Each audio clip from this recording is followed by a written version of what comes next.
সরকার এমন একটা জায়গায় বসে আছে যে জায়গায় এই সংকটে যারা সুবিধা পাবে তাদের খুশি করা সরকারের একটা কাজ, আর এই সংকটে যারা অখুশি হবে, ক্ষতিগ্রস্ত হবে, তাদের খুশি করাটা একটা কাজ। সেই কাঠামোর মধ্যে আপনি বসছেন, যে কাঠামোর মধ্যে বসে এই অব্যবস্থাগুলো তৈরি করা হয়েছে, আপনি বসে সেই অব্যবস্থাটা পরিচালিত করবেন। ঋতু বা অন্যান্য যারা আলোচকরা বলেছেন এগুলো করলে যারা আজকে ক্ষতিগ্রস্ত হচ্ছে তাদের খুশি করা হবে, কিন্তু যারা এগুলো না করলে কাঠামোগতভাবে জ্বালানি ব্যবস্থা যেভাবে বিগত সরকার করে গেছে সেই কাঠামো, সরকার পরিবর্তন হয়েছে, সেই কাঠামো পরিবর্তন হয়নি। কাঠামো ভেঙে এই সরকার এই ব্যবস্থা, জ্বালানি ব্যবস্থার পনার দায়িত্বে সরকার আসেনি।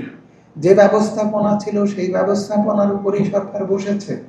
তাহলে আইন কানুন কাঠামো কোথায় কি আছে সেটার আজকের পরিসরে আমি আলাপ করতে চাচ্ছি না, সময়ও নেই। তাহলে সরকারের দায়িত্ব অতীতের ধারাবাহিকতায় যারা মুনাফা বা লাভ হবে এই সংকটের মধ্যে তাদের খুশি করাটা সরকারের দায়িত্ব।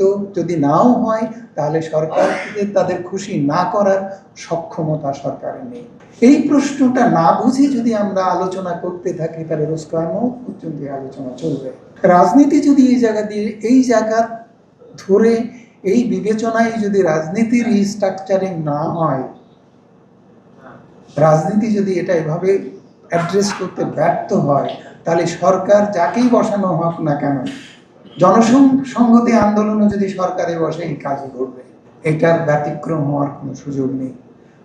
তাহলে আমি সরকারের উচ্চ পর্যায়ের একজন লোককে বলেছিলাম যে আপনি তো এগুলো করতে পারবেন না, কারণ আপনি সেই জুতো পায়ে দিচ্ছেন যে জুতা, সেই কাঠামোর মধ্যে আপনি বসছেন, যে কাঠামোর মধ্যে বসে এই অব্যবস্থাগুলো তৈরি করা হয়েছে, আপনি বসে সেই অব্যবস্থাটা পরিচালিত করবেন।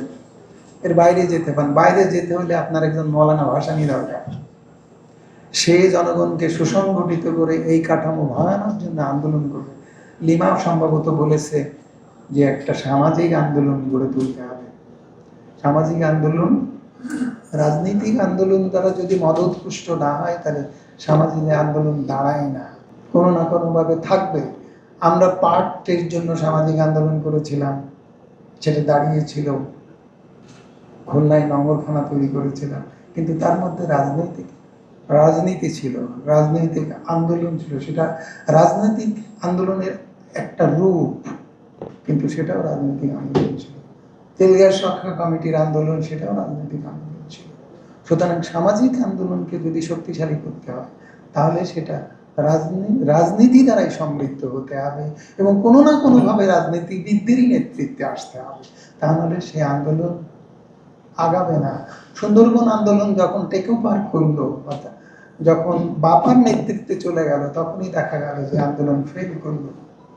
এইসব হিস্ট্রি থেকে বলা যায় যে, আমি বলতে চাই বিশেষভাবে এই শেষ বয়সে এসে, যে আন্দোলনটা মোটামুটি হবে না, একেবারেই বিধিবদ্ধভাবে বলা যায় যে তরুণ সমাজের হাতে চলে গেছে, রাজনীতিটা চলে গেছে।